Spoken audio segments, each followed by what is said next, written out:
तेवर दिखाए हैं। 3 राज्यों में जीत दर्ज कर पुरानी ताकत हासिल करने की कोशिश की है। दोस्तों, अब है मोदी सरकार के 11 सालों का लेखा जोखा।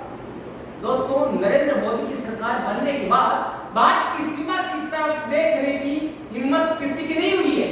जब जब किसी ने गुस्ताखी किया, जब जब किसी ने तेवर दिखाए हैं, उसे मुंह तोड़ जवाब दिया गया और इसका प्रतीक है ऑपरेशन सिंदूर। दोस्तों, चाहे वो चीन का डोकला और गलवान में दिया गया जवाब हो या पाकिस्तान को हर आतंकी घटना के बाद नक्सलवाद अपने अंतिम सांसें गिन रहा है, तो आतंकवाद से कश्मीर आजाद हो रहा है और पीओके भारत में मिलने के लिए बेताब हो रहा है।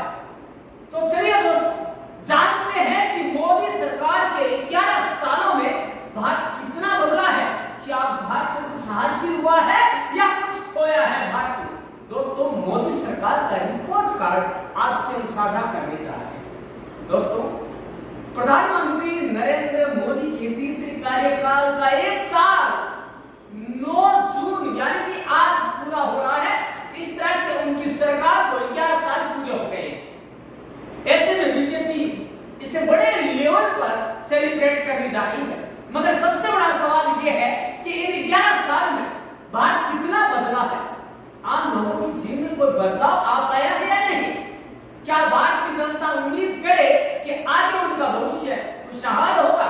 इन सवालों के जवाब जानने से पहले हमें जानना है कि देश के महत्वपूर्ण लोग और दुनिया मोदी सरकार के 11 सालों पर क्या कहती है।